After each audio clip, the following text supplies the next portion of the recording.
Olá, turma! Sejam todos bem-vindos. Hoje nós teremos uma live incrível sobre juros e correção monetária.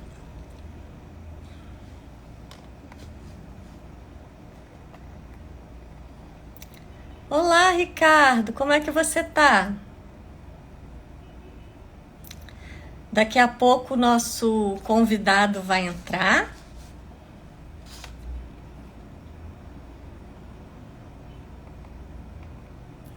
Boa noite, tudo bem? Bom, então o tema da nossa live de hoje é juros e correção monetária. O que saber? Prepare papel e caneta, porque acredito que as dicas que o professor Rangel dará hoje serão muito úteis para a gente, né? Tudo bem, Ricardo, tudo bem. Compartilhe a live com os colegas, Ricardo. Quem nunca assinou um contrato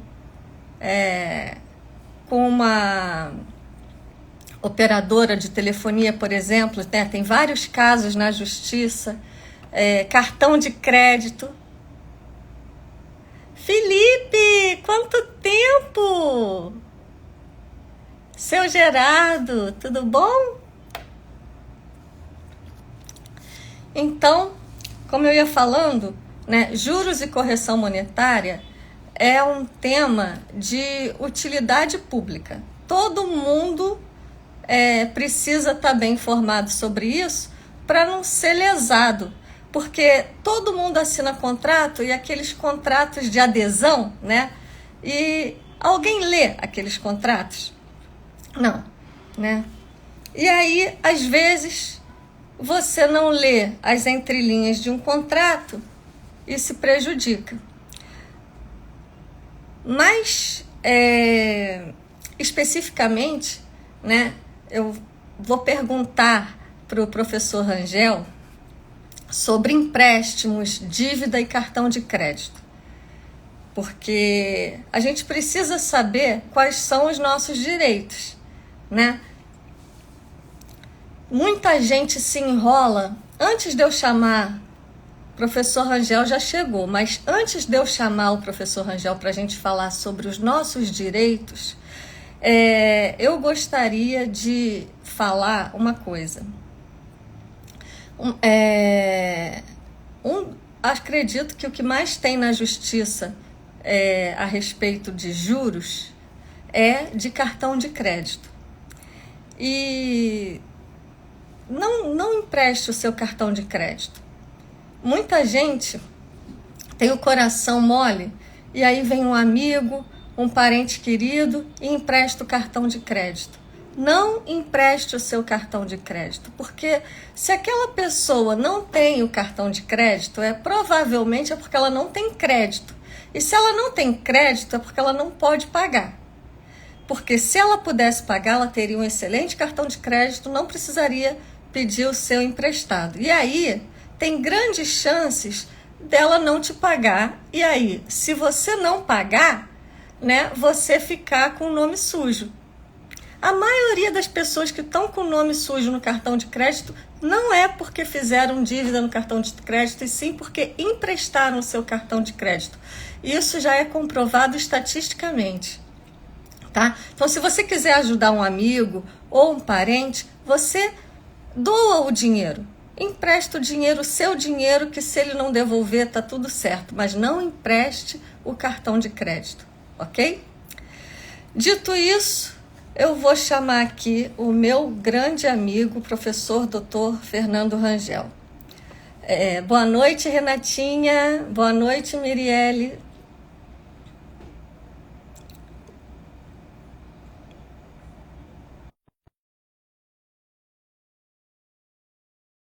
Tem aqui o meu amigo, vamos aguardar.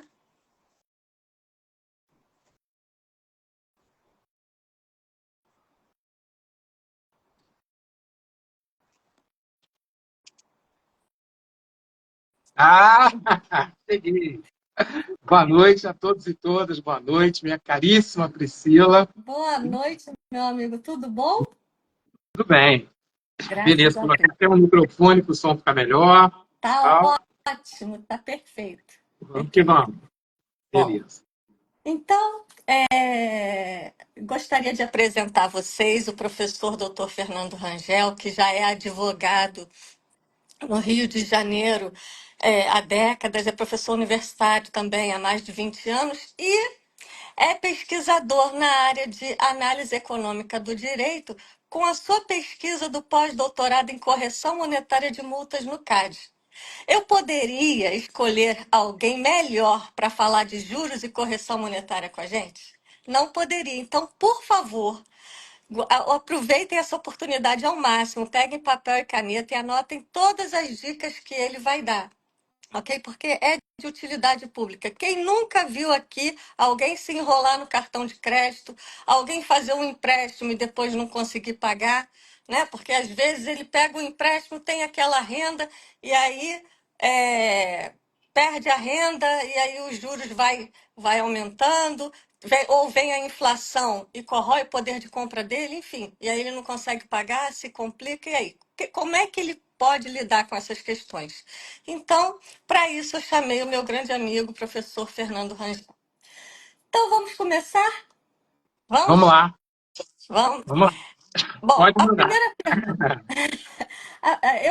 Eu fui avisando, né, já desde semana passada, eu já pedi perdão aqui, foi um motivo muito forte que eu não pude participar, mas eu já estava coletando perguntas Ah, dos tá. meus seguidores, tá? E aí eu tenho algumas perguntas aqui para você. Uma fui eu que fiz, né? Mas eu queria começar com a básica antes da gente seguir para essas perguntas, que é o que é juro e correção monetária. Bom, deixa eu rapidamente fazer um briefing da minha trajetória para as pessoas entenderem também o porquê da intimidade com esse assunto, sendo advogado, que geralmente não tem nada a ver, né? Bom, eu trabalhei muitos anos em instituição financeira, numa instituição financeira federal e também numa instituição financeira estadual. Perdão. E eu observava o seguinte: quando a gente ia executar, ou seja, cobrar os contratos, as dívidas não pagas, eu reparava que tinha sempre um calculado de um jeito, um segundo de outro jeito, o terceiro de outro jeito. E, professora Priscila, todos nós sabemos que a matemática não tem partido, né? Com todo respeito. Então, não dá para fazer diferente. Então, o que diferenciava isso? Então, tem vários aspectos que diferenciam. O primeiro deles, óbvio, que tem a ver com a pergunta, é que, incrivelmente, eu já vi contratos já de milhões que eu elaborei lá, enfim, que não tinha correção monetária. Tinha juros e não tinha correção monetária. Incrivelmente, mas não tinha. O que será, né? Mas, enfim, a distinção básica é o Instituto da Correção Monetária, que é algo que não é novo, não é nada novo, não no sentido do século XX, mas se a gente for até as calendas gregas, a gente já consegue encontrar a ideia de valor e a ideia de preservação do valor. E aí, depois do renascentismo, séculos XVI, XV, a gente teve, então, a circulação da moeda como algo, vamos dizer assim, florescente para que a atividade econômica cada vez mais crescesse, desenvolvesse, etc, etc. E aí as teorias que foram se formando para defender o papel moeda, a moeda metálica como expressão de um valor, foram as teorias que vieram a dar, entre aspas, origem ao que a gente chama de correção monetária. Então, a correção monetária nada mais é do que um mecanismo que criaram para aquilo que a sua moeda representa hoje, numa nota de 100, 200 reais, certo? Ter como valor, em relação a produtos e serviços que ela possa adquirir, o mesmo valor que no tempo ela tinha há tempos atrás. Né? Então, o mecanismo foi esse.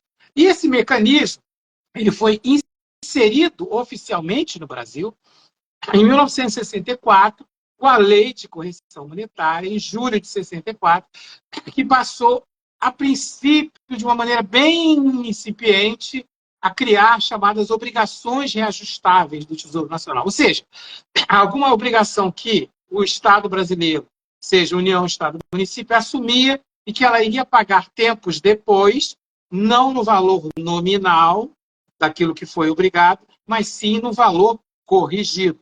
Para isso, então, a correção monetária se inseriu.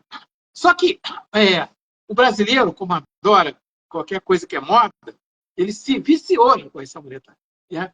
E de lá para cá, nós tivemos mais de 200 leis de correção monetária, e o Brasil entrou numa espiral inflacionária, a gente vai falar sobre isso mais à frente, e por causa dessa espiral inflacionária, ele não conseguia, de jeito nenhum, independer da correção monetária e fazer com que o seu padrão monetário continuasse a ter o mesmo, preservando o mesmo valor que existia quando aquele padrão monetário foi criado. Depois do Plano Real, não que a correção monetária tenha desaparecido, mas esse efeito, vamos dizer assim, incentivador da correção monetária, esse retroalimentador da correção monetária, passou a deixar de existir. Diferenciando-se completamente do que a gente chama de juros. Juros já tem uma origem mais antiga.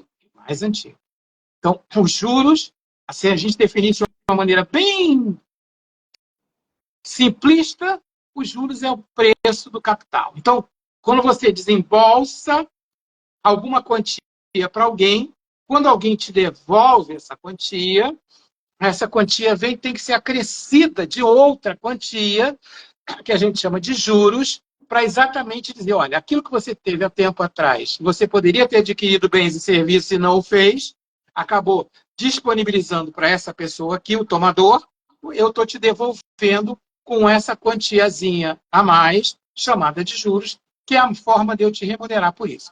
Esse conceito, de uma maneira simplista, volto a dizer, no direito ele foi distinto entre juros remuneratórios, que é mais ou menos o que eu acabei de explicar, de juros moratórios, que aí sim é uma maneira que a lei criou, né, de penalizar aquele que tem um compromisso que não paga tempestivamente, ou seja, no seu dia marcado para pagar. Então, essa penalização é chamada de juros moratórios. Essa distinção é uma distinção antiga e que permanece aí até hoje. Tá? O que aconteceu é que na época inflacionária, eu, professora Priscila, vivemos isso, né? A gente brinca de que ia com um carrinho de dinheiro para trazer, né, um carrinho de matchbox comprado com um carrinho de dinheiro, o que não é muito assim, fantasioso, que a gente... Quem não se lembra disso, Priscila? Que a gente ia, a mãe mandava correr no mercado, porque as máquinas, na época, não tinha QR Code, tá, galera? Não tinha leitor óptico, não tinha nada. A máquina ia remarcando com etiquetas. Então, para rapidamente você comprar aquilo, porque os preços diariamente, e mais de uma vez diariamente, eles eram remarcados na época hiperinflacionária. Então, o que aconteceu? Com essa realidade absolutamente desrespeitosa, eu digo dessa maneira, com a moeda, porque moeda é padrão, né? A moeda é um padrão oficial que o Estado cria para você em qualquer lugar do mundo. Então, o que acontecia? A moeda vinha tendo tanto desvalor que se misturaram, infelizmente, se misturaram nas relações jurídicas, juros, correção monetária e a famosa multa, que eu ainda nem falei disso. Tá? Então, essa distinção é clássica, tem que entender o histórico disso, o momento histórico, não só de hiperinflação, é o momento histórico que nós passamos a viver desde 94 com a moeda do real. Nós tivemos, só para a gente ter uma ideia, 7 alterações de padrão monetário. 7 moedas que a gente viveu. Alguns advogados me procuram para fazer correção monetária de PASEP. Eu falo, cara, olha só, é tão difícil que você nem imagina, porque o padrão monetário do PASEP, o PASEP acabou em 88. 88 a moeda era cruzado novo. Depois dessa moeda, novamente em 90 foi mudada, em 93 foi mudada, e em 94 nós temos o real até hoje, 30 anos, graças a Deus. Então assim, a correção monetária ela tem implicação em inúmeras coisas. na sua vida. Inúmeras coisas. Não é só nos contratos e os contratos pecuniários, mas em tudo que você pode imaginar que vá pagar um certo timing, a correção monetária ela aparece aí. Tá? Vamos lá, professora. Vai prosseguindo, senão eu vou falar e não deixa as perguntas aparecerem. Você já respondeu a pergunta que eu ia fazer agora, qual era a diferença dos juros moratórios e remuneratórios, que você acabou de falar, né? Que o remuneratório é o aluguel do dinheiro e o moratório é por você ter pago com atraso, correto? Exatamente, é isso mesmo. É isso mesmo. Então eu vou já para a próxima pergunta, porque não surgiram novas agora, então acredito que está todo mundo entendendo. E olha, foi perfeita a explicação. Nossa. Agora, falando nos contratos de dívida, né? Como a correção monetária é aplicada nos contratos? Então, vamos lá. Os contratos de dívida que a professora está chamando são os contratos de desembolso de recursos, os chamados empréstimos e financiamentos. Há uma diferença jurídica nisso, mas eu não vou entrar nisso agora. Vamos chamar só de empréstimo para você entender. Ou seja, você vai numa instituição financeira, bancária ou não bancária, e de lá, aquela instituição financeira, ela fornece recursos para você, para quem vai tomar e você vai pagar num determinado prazo. Às vezes com carência, às vezes sem carência. Carência que a gente chama é um prazo sem pagar inicialmente as parcelas. Bom, qual é a importância disso e como é que ela é aplicada? É evidente que quando a instituição financeira tira do bolso, desembolsa para você uma quantia, é evidente que, como ela é uma intermediadora de recursos, ela pega recursos no mercado daquele depositante que deposita os seus recursos na conta, que ninguém hoje em dia guarda mais o dinheiro embaixo do colchão. Então, ela tem que se precaver, sabendo que quando voltar aquela quantia, não pode voltar só a quantia e os juros, que é o precinho daquela quantia emprestada. Tem que voltar ela corrigida. Então, ela também é importante nesse sentido. O que não pode acontecer, e que normalmente acontece, isso é um assunto que a gente vai falar ainda hoje, é que normalmente venha a correção, os juros e mais juros em cima da correção. Aí você não pode, isso é proibido. Você não pode fazer isso porque você vai criar uma gordura dos juros que não é aqueles juros, aquela taxa de juros contratada pelo tomador de empréstimo. Tá? Então, a importância é fundamental. E o que acontece quando você vai em juízo cobrar isso? Quando você vai em juízo, você vai ter que... A metodologia correta é, primeiro, corrigir o principal, e em cima desse principal, você aplicar os juros moratórios. O que acontece muito, que dá problema no judiciário, é a instituição financeira aplicar os juros remuneratórios, e em cima desse, corrigir o juro remuneratório, mais juros moratórios, mais multa. Aí a dívida fica impagável. Impagável no sentido jurídico. Por quê? E econômico também, né? Por quê? Sem dúvida, né? Por quê? Porque você está cobrando um juro moratório sobre um juro remuneratório, certo? E não sobre o principal, né? Você já entendeu que é exatamente isso que não pode acontecer, né? Isso é muito... O que não tem problema nenhum é cobrar os juros remuneratórios sobre o que não foi pago. Lógico, eu te emprestei, combinei com você, me pagar tal data, você não pagou, e você não... Veja, calculando separadamente. A gente teria que ter um quadro aqui para explicar a metodologia. E não um sobre o outro. Então, é fundamental você, economista, seja quem for que estiver aí do outro lado, que estiver assistindo, que quiser procurar um especialista para você entender como aquela cláusula foi escrita, qual é a consequência daquela cláusula. Isso é que é fundamentalmente você fazer a análise econômica do direito. É você, o que tem naquela palavra, o que ela quer dizer no cálculo. O que ela vai resultar em reais para você pagar, ou em moeda estrangeira, se for o caso. Certo? Então, assim, analisar a cláusula em si é muito importante. E nas pesquisas que eu já fiz, né, eu percebi que na lei há muitas contradições. Por quê? Porque o legislador fica tentando o tempo todo amalgamar, se eu posso dizer, né? O principal, os juros, que são acessórios, e os juros moratórios numa coisa só. Então, em geral, a redação sai equivocada e, infelizmente, os contratos vão ser cobrados de forma equivocada. Isso não parece, eu estou falando isso muito enfaticamente, porque as pessoas acham que, não, é assim mesmo, a cláusula é padrão. Não, não é padrão, a cláusula está errada. A cláusula está errada porque, às vezes, a indução que foi feita pela lei é errada. Vamos lá, professora. E aí, então, assim, agora eu vou fazer a minha pergunta, já que você tocou Vamos nesse acabar lá. assunto.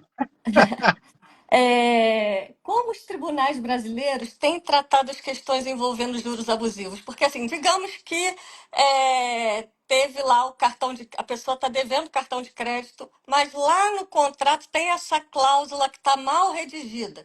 Aí, como é que eles estão lidando com isso? Vale o que está no contrato, porque, afinal, se é um contrato, é um acordo entre as partes, ou não? Como é que o tribunal tem lidado com isso? E o Curiosamente, que é um juro abusivo? pois é. Então, vamos começar de trás para frente. Boa pergunta. Curiosamente, hoje veio um caso para mim desse aí. Exatamente a questão era essa. A primeira questão é a seguinte. O que o STJ, que é o Superior Tribunal que define questões de lei, o Supremo define questões constitucionais, o STJ de lei. O que o STJ definiu como juro abusivo? Existe uma média cobrada de juros expressa pelo Banco Central todos os meses. Tá? Existe uma série no site do Banco Central que diz qual é a média. O que está acima daquela média é abusivo. Primeira questão é a seguinte, não existe teto para isso. A nossa lei de sistema financeiro é uma lei de 1964, a lei 4595, e nesse sentido ela nunca colocou limite nisso. Aliás, ela foi feita justamente no mesmo ano em que a correção monetária foi instituída, porque era uma expansão que havia, uma situação histórica de expansão do crédito, expansão da instituição financeira, e não posso também deixar de dizer expansão do poder financeiro no Brasil. Então, a lei ela nunca foi mudada. Então, o teto não existe. O que existe é a média, acima disso, essa parcela que está acima, ela é abusiva. Uma distinção que a gente tem que fazer em termos jurídicos é do endividado para o superendividado. O superendividado, ele tem proteção especial no Código do Consumidor. Tanto o endividado quanto o superendividado, ambos são consumidores. Não há problema. Durante muito tempo se discutiu isso, tá? É incrível falar isso com uma tranquilidade hoje. Que bom. Muito, mas acredito eu, que depois da Constituição, depois do Código do Consumidor, perdão, eu acho que talvez uns 15 anos, até 2005, se discutiu, a Rosenberg aí, se discutiu se por acaso aquele que tomava empréstimo ou financiamento numa instituição financeira era consumidor, um negócio surreal, mas se discutiu. Hoje ninguém tem dúvida. A primeira consequência de você ser qualificado juridicamente como consumidor é que você vai ter a proteção de cláusulas abusivas, que é exatamente o que a professora está dizendo. Então, se a cláusula tiver escrito que você deve até a Lua, esquece a cláusula, porque o judiciário vai invalidá-la. Certo? E em relação aos juros abusivos, eu já falei que é esse excesso. Agora, qual é a diferença do superendividado? O superendividado é aquele que não tem condições de pagar, de se sustentar minimamente, e existe um valor para isso, um decreto, agora não me lembro qual que é, um decreto que regulamentou o valor do superendividamento, assim, do mínimo necessário, o mínimo existencial, que a gente chama, e ele não consegue pagar se ele pagar todas as dívidas financeiras que ele tem com as instituições financeiras. Se ele pagar, ele não come, né? Não come, não vive, não faz nada, absolutamente nada. Então, esse daí ele tem uma proteção especial e ele tem direito a fazer um plano. Ele tem direito, não a instituição, ele tem direito de fazer um plano de pagamento das dívidas dele, diferente, obviamente, do plano das instituições financeiras, que a gente sabe que elas vão exagerar, vão pesar na mão dos juros, etc, etc. O que eu queria deixar claro aqui também, para todo mundo aí,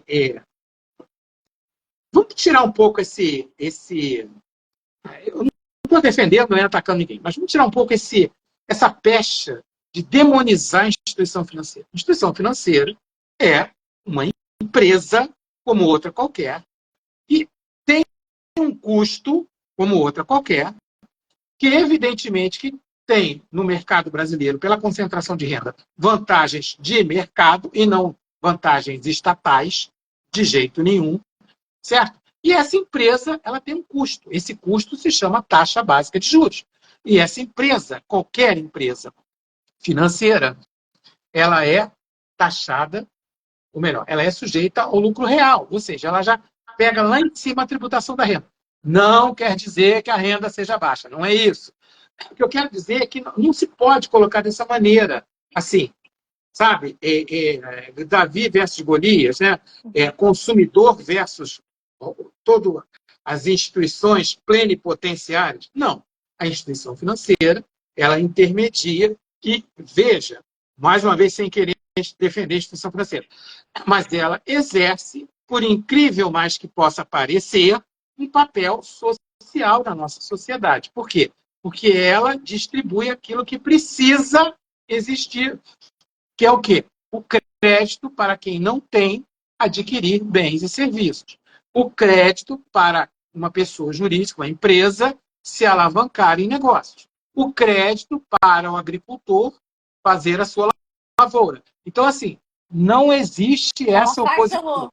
A intermediação entre o credor e o devedor. Né? Simples assim, de uma maneira bem direta. O que não pode é ficar sempre achando que assim, o judiciário é contra, né? Não existe isso. Não existe. O que o judiciário fez é, olha, seu custo é alto, a gente sabe disso. Você tem uma média, a gente sabe disso. Você não vai cobrar acima da média. Acabou. Perfeito. Tá? Mais ou menos isso. Tá legal? Ah, mas a taxa de juros no Brasil é a mais alta do mundo. Desde que a correção monetária entrou em vigência, ela não tem a ver com governo, com política, com isso, com aquilo. Há muito e muito e muito tempo, ou seja, há 60 anos, de julho de 64 até hoje, ela é a mais alta do mundo. É a segunda mais alta, perde para a Turquia, de vez em quando ganha da Turquia, enfim, entre as mais altas do mundo. Então, não é uma questão de instituição financeira. Eu deixo isso bem claro para não parecer uma coisa, sabe, ideológica, política, não tem nada a ver. O dia que o Brasil optar por não ter a taxa de juros mais alta do mundo, a União vai ter que pagar a dívida pública dele. Vamos ver se vai conseguir. Então, tudo isso tem um emaranhado de questões envolvidas. A professora sabe disso. Ela trabalhou no doutorado com pesquisa também. Então, sabe que não é assim, certo? Agora, as questões envolvendo, que eu acho que é importante, é isso colocar aqui, professora. Desculpe aí derivar no assunto, tá? Estou indo. Estou adorando. Eu acho que é importante colocar aqui é que juridicamente, há uma proteção ao consumidor, sem dúvida, ao consumidor bancário, sem dúvida. Agora, juros, meus caros que estão assistindo, juros, se eu pudesse colocar no singular, é preço. É preço. Certo? Se amanhã alguém quiser comprar o meu carro aqui por 600 mil, 700 mil, eu vendo. É preço. É isso. Se alguém vier me oferecer R$1.000, eu não vendo. Então, é isso. Por quê? Porque os recursos são escassos. Então, nada a ver com isso. E o que juridicamente pode aprimorar muito? Vamos lá. Aí vou colocar minhas sugestões aqui. Já está melhorando, mas vamos chegar lá ainda. Uniformização de correção monetária. Uniformização. Eu sugiro, até no meu livro, sinceramente, sugiro um índice criado pelo judiciário. Pronto! Ele contrata uma fundação de pesquisa aí, etc. Vamos criar um índice que o judiciário acha que é bom. E aí fica assim. O STJ decidiu pelo IPCA. O Supremo decidiu pela Selic. Entendeu? Aí agora, emenda constitucional 113, Selic, sem juros. Certo? Isso é uma outra questão. Eu queria falar aqui que não está no nosso roteiro, mas eu queria deixar claro. Se você tem dívidas contra a Fazenda Pública, União, Estado e Município, se você é um credor do INSS, se você é um credor da União, da Universidade, do Hospital Federal, não sei das quantas, etc., a sua dívida dívida, depois de 9 de dezembro de 2021, ela vai ser corrigida só pela Selic. Ela não tem mais juros moratórios. Tá? Então, entende como os critérios vão mudando? Uhum. E o que eu acho terrível é isso. Aí, associando com a área da professora, isso não é instrumento de política econômica. A gente está mexendo com valor, cara. Eu pergunto a você que está assistindo. Só isso. Você tem uma bicicleta nova. Meu irmão é ciclista, falou que tem bicicleta de 100 mil aí, né? Não sei, a dele custou 22 mil. Eu falei, que isso? Ela mandou 22 mil, estou quase comprando um carro. Aí eu pergunto assim, ele empresta a bicicleta dele de 22 mil. Se ela voltar arranhada, emprestado para alguém, né? Se ela voltar arranhada, qual é a primeira coisa que você fala? Pinta a bicicleta, eu te emprestei ela inteira. Então, é valor, não é dinheiro, é valor. Por que o dinheiro volta do mesmo jeito? Então, a correção monetária, ela tem também esse papel, certo? Outra coisa, assim, se eu te emprestei o dinheiro, eu deixei de ter prazer com aquele dinheiro, né? Não estou utilizando aquele dinheiro. Aí eu fico vários meses sem ter aquele prazer. Aí para voltar do mesmo valor, então não empresto. Ué? Então, não empresta, né? Então, assim, isso é uma outra questão aí que tem que ser sofisticada mais ainda. Eu acho uma injustiça muito grande com o credor da Fazenda Pública ele não receber minimamente o juro. Por quê? Se a Fazenda devia, ela tinha que ter pago lá atrás, e não anos depois, sem os juros, etc. Uma outra questão aqui que a professora colocou aí anteriormente para mim. Relacionar correção monetária com inflação, né? E Exatamente. isso E como é que isso vai afetar os contratos de longo prazo, né? Porque tem financiamento aí de longuíssimo prazo. bom, financiamento imobiliário é um. Exatamente. Então, veja bem, no Brasil, a gente conseguiu, depois do real, eu acho que isso infelizmente, é uma questão que é repetida de maneira equivocada. Nós conseguimos valorizar a moeda. Não. Já valeu mais que o dólar. Também não. A gente conseguiu padronizar a moeda. É outra coisa. E como assim padronizar? Já era. Não, não era. Não era. A moeda padronizada era dólar. Quem não se lembra disso, Priscila? Você comprava um apartamento em cruzeiro? Não, você comprava em dólar. Né? O cara falava assim, $200 mil, $500 mil, etc. Né? Um bem importado. Você nem falava quanto é que era em cruzeiro, você falava, foi tantos dólares. Né? Exatamente. Então, assim, a primeira coisa é essa questão. E como ainda ficou um resquício inflacionário, no primeiro ano ainda restou um resquício inflacionário, o que acontece? Os institutos de correção ainda permaneceram na lei. A Lei 10.192, que está aí até hoje. Então, isso é mais ou menos como acontecia com o tempo inflacionário mesmo. A gente chama de profecia autocumprida. O que é a profecia autocumprida? Dia 5 eu sei que o banco está cheio, eu vou no banco dia 5 está cheio, porque todo mundo pensa que está cheio e todo mundo vai no banco. Profecia autocumprida. Então, veja, isso acontece com os contratos de longo prazo. O que a instituição pensa? Sei lá, vai mudar o governo, o presidente vai baixar a Selic, vai aumentar a Selic, vai não sei o quê. O presidente não vai pagar a dívida. Sei lá. As instituições financeiras estão o tempo todo gerenciando esses riscos futuros. Aí o que elas fazem? Pré-fixam a inflação. Óbvio. É por isso que a taxa é tão alta. E está sempre pré-fixada. Em que sentido? No sentido da profecia autocumprida. Aí o juros é alto, a parcela é alta, a correção monetária não vai ser diferente, cara. Por quê? Porque o preço vai subir. Por que o preço vai subir? Porque quem vai comprar na ponta vai pagar esses juros. Então, assim, já se discutiu, é uma coisa que aí os economistas podem, assim, enfim, discutir bastante sobre isso, assim, esclarecer muito. Já se discutiu a possibilidade de acabar com a correção monetária. Entendeu? Porque no Brasil, infelizmente, ainda ficou assim. E aí, quando você faz um contrato de longo prazo, como a incerteza é enorme, e aí eu estou falando de duas incertezas. Aquela que a professora Priscila sempre fala, não devolver e não receber o meu juro, óbvio, essa daí é a incerteza conhecida. A incerteza 2, que é essa da inflação, e a incerteza 3. Qual é a incerteza 3? O judiciário vai demorar muito para me devolver isso. Essa é a incerteza 3. E aí a taxa de juros vai lá em cima.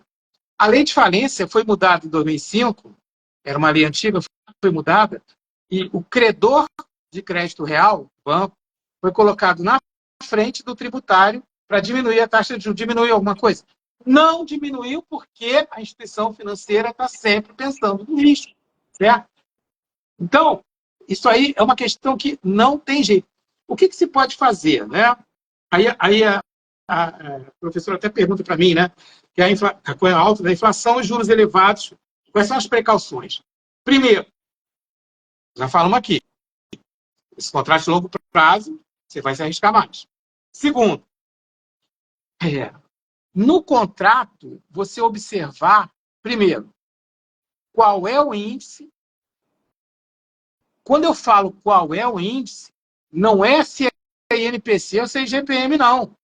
Eu estou falando para você ver com um especialista como esse índice é composto.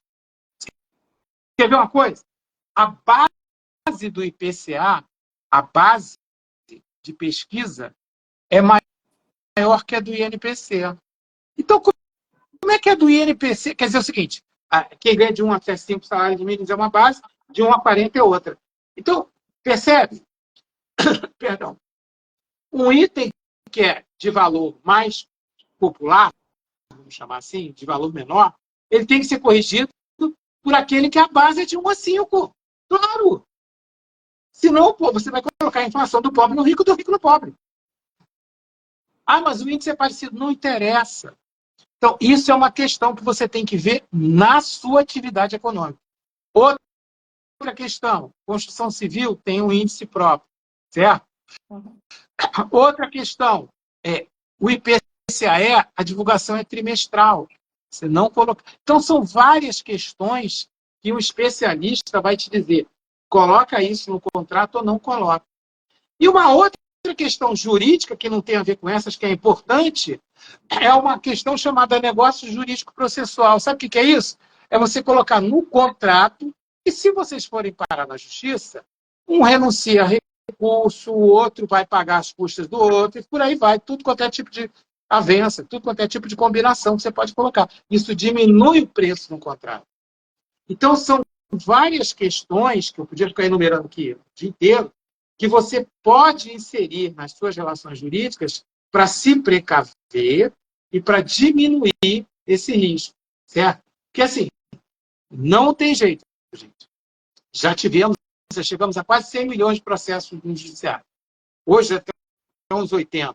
A gente tem 220, 200, sei lá, poucos milhões de habitantes. É inimaginável. Nós estamos aqui algumas pessoas, certo? Se a gente colocar aqui, vamos falar aqui, eu tenho um processo, alguém vai ter um processo. Isso é inimaginável, uma sociedade que todo mundo processa. Então, o judiciário não vai dar conta, lógico. Não tem como dar conta. Não tem como dar conta. Eu estou com um mandato de pagamento há um mês para sair uma porcaria de R$ 2.000. Ah, mas é assim, imagina a empresa. Quanto tempo não passa? Tudo isso ela tem que precificar, certo? Bom, pergunta que a professora mandou para mim. Dicas práticas, né, para lidar com contratos e dívidas de maneira mais segura. Isso. Primeira questão é a seguinte. Vamos lá. Peraí, agora você fala pausado, que agora é a hora que o pessoal vai anotar. O pessoal vai anotar? Não, porque a gente precisa, né, ter uma educação para a gente não cair desse lado, né? Ainda mais, Perfeito.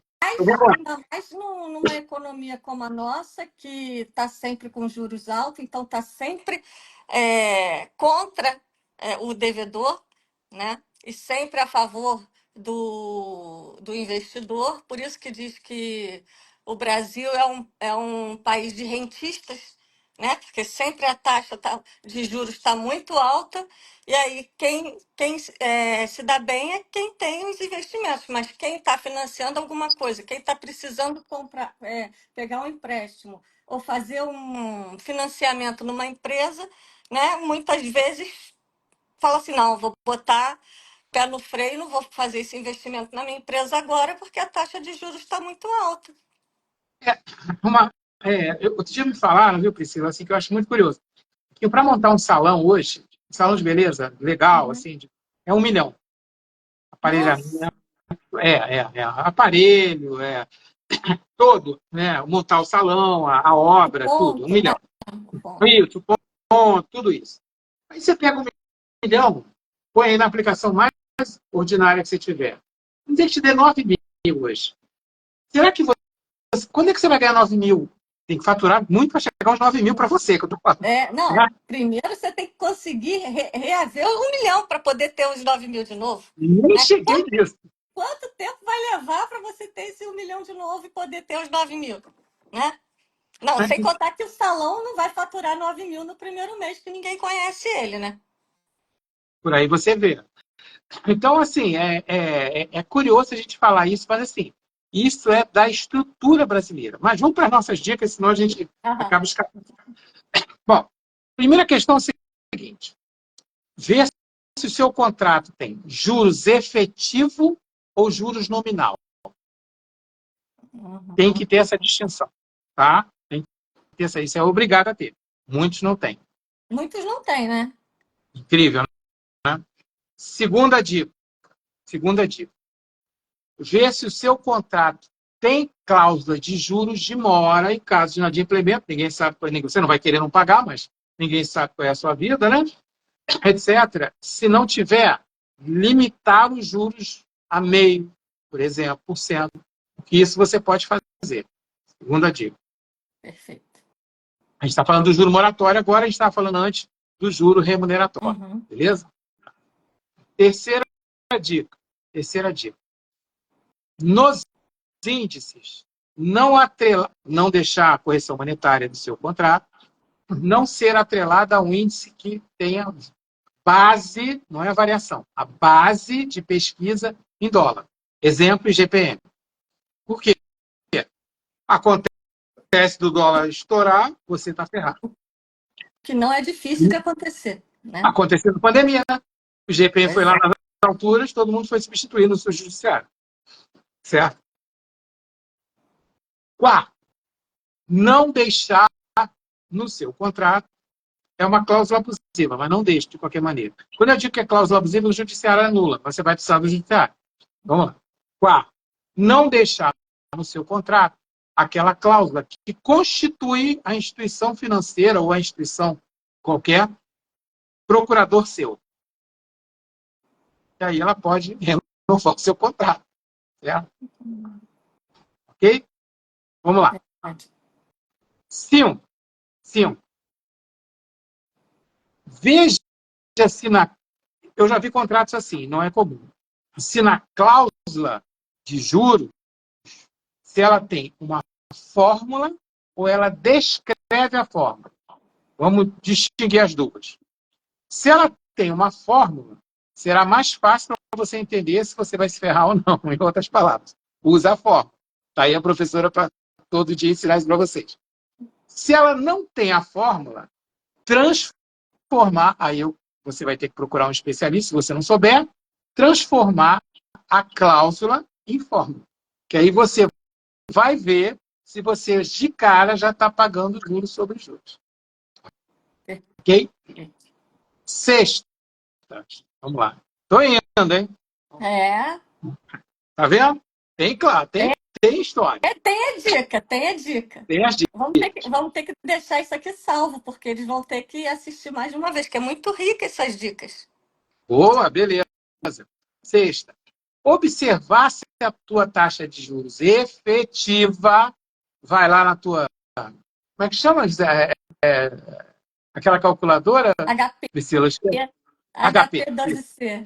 Vai na sua HP lá e verifica se a taxa de juros é maior do que a efetiva. Não estou dizendo para você olhar o que está escrito, é para você calcular. Tá? É isso. Tá? Essa é a sexta dica. Vamos lá. Sétima dica. No contrato vai ter isso, você não vai ter como geralmente mudar, porque a gente chama de um contrato padronizado, né, etc. Então, você geralmente não muda. Mas verifica lá e já fica sabendo que não tem validade. Se a cláusula elege chamado foro de eleição, para você ir brigar com a instituição na justiça, no Amapá, no Acre, entendeu? Não é no lugar onde você mora. Tá? Isso é uma dica jurídica que tem a ver com tudo isso que a gente está falando aqui. Tá? Estou indo para isso sempre tem no contrato, aonde vai ser o fórum, né? foro de eleição. Sempre tem no contrato. Tá? Sempre tem. Sétima dica. Você vai observar isso. Não tem como eu te falar isso escrito. Observar. Em geral, a instituição financeira, para ser legalzinha com você, né? Porque ela é muito legalzinha com todo mundo, né? Ela fala assim: olha, tem 6 meses de carência. Né? Aí você, meu Deus, só vou pagar daqui a 7 meses, que maravilha. Né? Observa, calculando, pega HP aí da professora Priscila, observa se nos 6 meses ele cobrou juros embutido lá na frente. Essa é a outra dica, mas tem que calcular. Vocês aí que são alunos dela sabem fazer isso facilmente. Tá? Se ele cobrar, não pode cobrar. Não, naquele período ele não pode cobrar. Então, deixa eu explicar melhor essa cláusula. Ele vai cobrar do período todo, mas durante, vou chamar de 6 meses, só para a gente entender. Durante aqueles 6 meses, não tem juros. Então, por exemplo, se for 24, ele vai cobrar os 24 nos 18. Nos 18. Ele não pode cobrar no mês que está sem pagamento. Entendeu? E já havia até decisão de não cobrar nem de 24, só 18. Só 18. Isso ainda é meio controverso, mas, em geral, a jurisprudência tem se inclinado a favor do consumidor bancário, porque ele sofre muito. Tá?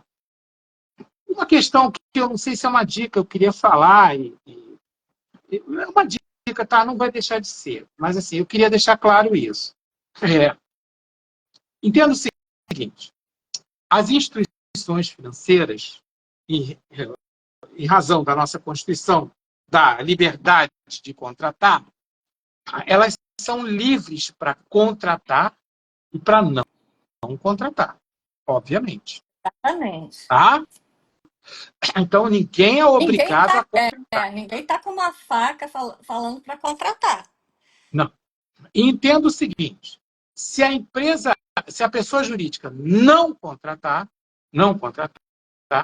ela... Opa, olha quem está aí, doutora Daphne, ela é 10. Vamos lá. Se a pessoa jurídica não contratar, ok?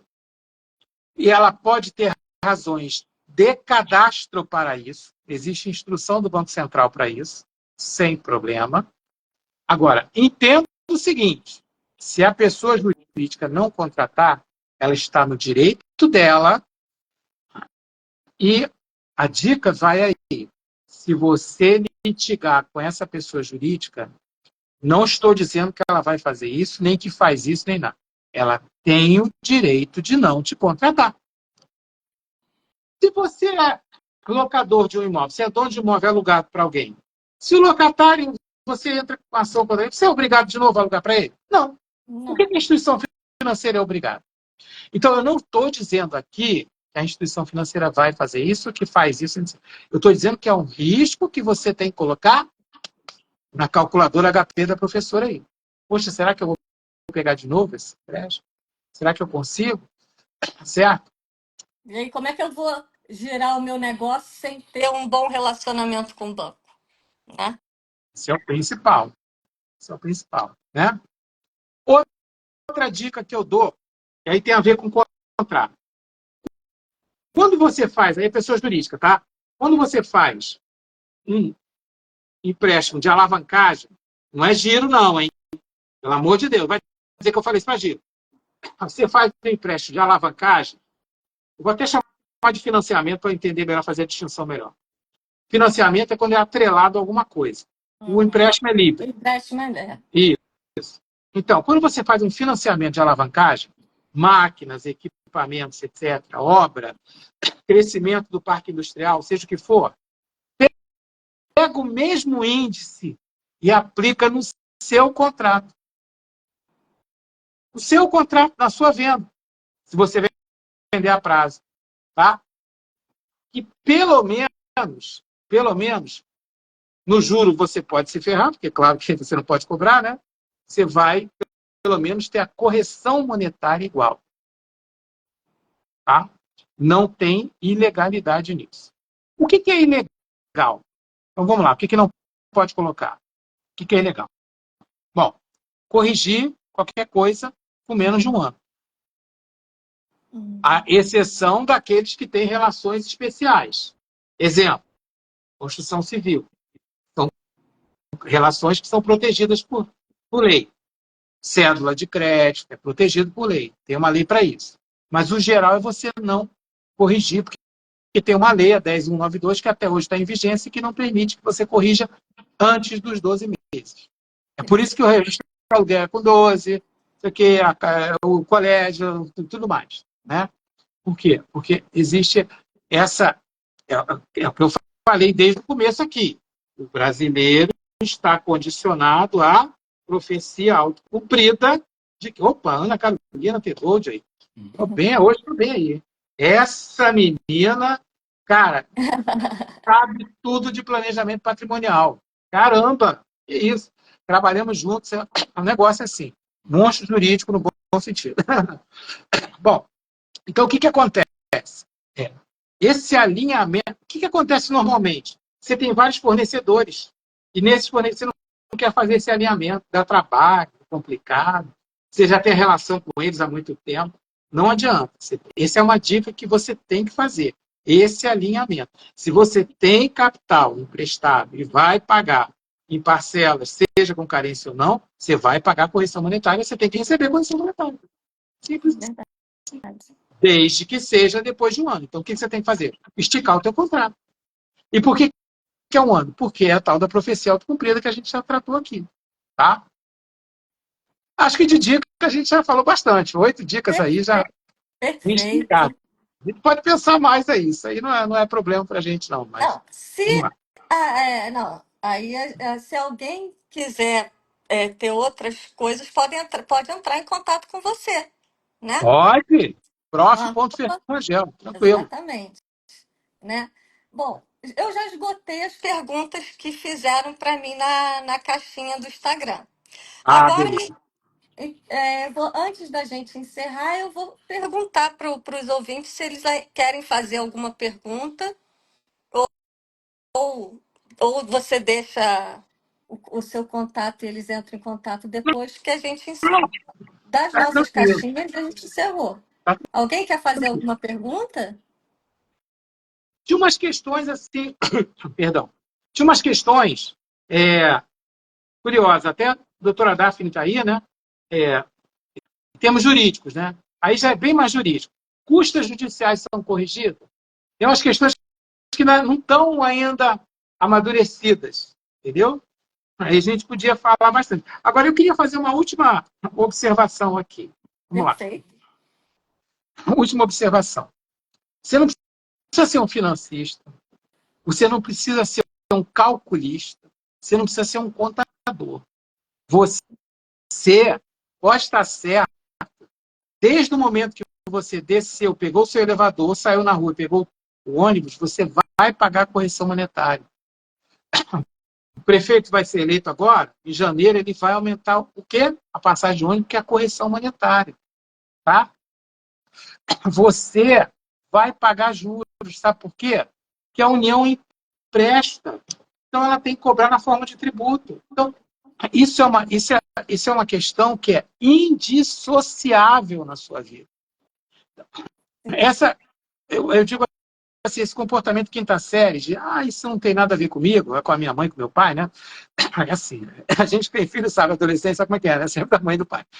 Enfim, não existe isso na sua vida econômica de juros e correção monetária.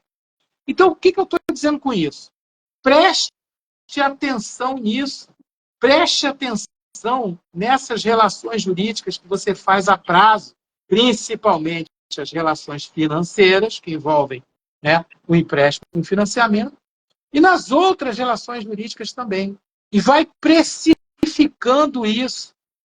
Como é que é? Eu vou ter que andar com a calculadora. Não, não é isso. Né? É aquele parcelamento. Até entendo que o STJ entendeu que o parcelamento pode ter o preço diferenciado do à vista, né, no cartão, etc. Nem falamos de cartão, né? Nem vamos falar, nem vai dar, mas assim, você entender que o tempo. Não é assim, 3 de 300, perdão, 3 de 100 é 300 e o à vista era 200, gente. Está entendendo? Não dá para você o tempo todo achar que a parcela, a sua vida vai se encalacrar. Não estou sendo contra juros, não. Não estou sendo contra a instituição, não. Eu estou dizendo que se você não prestar atenção, a sua vida vai se encalacrar. Esse juros é pesado. Brasileiro gosta de jogar na parcela, né? Outro dia eu vi um contrato. A renda, e aí, se acontece um imprevisto, ele se encalacra, porque ele está muito alavancado. O Priscila, outro dia eu vi um contrato que era um financiamento, era uma prestação de serviço que podia ser financiada. Era 50 mil à vista, 60 mil a prazo. Eu falei, que é isso, cara? 20%, cara. Ninguém está vendo isso. Não estou dizendo que está certo nem que está errado. Até pela lei, né? Você só poderia ter 1% ao mês, aí está mais, né? Mas assim, entendeu? Outra questão também que é importante, né? As multa por descumprimento de obrigação. No seu aluguel, a multa é mais alta, que a lei permite. Nas relações de consumo é 2%. Então, se a relação financeira de consumo é 2%. Muita gente Tudo não isso lê nem o contrato, né? é isso. É isso. Assim, eu gostaria de dar uma dica assim, para os meus alunos e para quem me escuta. Se você vai fazer um financiamento de longo prazo, né, não é que nem você ficar jogando bolinha de gude. É uma coisa séria. Como é que eu posso falar? Uma responsabilidade por 30 anos, por exemplo, no imóvel. Então, vale a pena, além de você ler cláusula por cláusula, né, de você contratar um advogado para fazer uma consulta, para ler esse contrato com você, para você saber aonde você está se metendo. Né? Porque 30 anos é uma vida. Né? Então, você precisa saber aonde você está se metendo, porque muita gente paga 10 anos e aí depois começa a não conseguir pagar. E aí não paga o condomínio. E aí perde um imóvel por falta de conhecimento, que se ele tivesse ido num advogado, ele teria sabido lidar com essa situação da melhor maneira possível e não perder o imóvel. Que eu já vi muita gente acontecer isso. Hoje um caso que me chegou foi muito engraçado. Uma advogada lá do escritório. O financiado financiou uma moto, deixou de pagar, já está quase em BA, né, busca e apreensão, e falou que queria entrar com uma revisão de juros. Eu falei, quanto que você vai economizar? E fiz a conta lá para ele, 10 mil. Quanto você vai gastar de advogado? Nem falei quanto seria, mas tá. Agora, você faz o quê? Eu faço Uber, o entrega, iFood, uma coisa assim, não me lembro mais. Okay. E aí eu falei, você sabia que a instituição pode não te financiar outra moto? Você vai conseguir comprar outra? Então, assim, não estou colocando o cara na parede, não, estou colocando o cara na realidade dele. Exatamente. Tem que pensar nisso também. Esse caso, essa hipótese que a professora coloca aí, é diferente. O financiamento da casa própria, você não quer nunca mais saber de financiar aquilo lá. Você quer ter a tua casa e olha lá. Certo? Então, para você, está ótimo. E, pelo contrário, o mercado imobiliário, quando é financiado diretamente com com o construtor, muito pelo contrário, ele te financia. Se você não pagar, ele te cobra de novo, ele te financia de novo, ele te cobra. Ele não tem problema com isso. A instituição financeira que não quer que a jurisprudência, de uma vez por todas, encalacre a instituição financeira. Olha, você não pode. É isso que eles têm medo, por isso é que eles não resistem. Não contratam de novo. Pessoal, eu acho que Encerramos, né? falou. Tem assunto aí. Se tiver pergunta, tem pergunta. Não tem essa. Isso aí é um assunto que vai embora. Não, mas, professor Fernando, eu não tenho palavras para te agradecer pela sua disponibilidade de ter trazido dicas tão valiosas aqui para a minha audiência. E eu quero já te convidar para uma próxima aí, né? Para a gente fazer mais, porque ainda tem muita coisa mais para a gente falar, para a gente abordar. Ok? Beleza, Muito tá ótimo. obrigada. Eu que agradeço o convite. E, cara, assim, sempre lembrando que a gente está aqui para auxiliar nessas coisas, que para as pessoas que estão do outro lado, que não conhecem, são coisas extremamente complexas e que, se a gente examinar quem conhece, não são tão complexas e pode te ajudar muito. Verdade. Priscila, mais uma vez, muito obrigado. Minha amiga Priscila, Agradeço. minha querida, que eu admiro tanto. Eu Valeu também. mesmo pela enorme oportunidade. Tamo Até a junto. próxima, meu amigo. Um abraço. Até a Tchau, próxima. tchau. Valeu, tchau.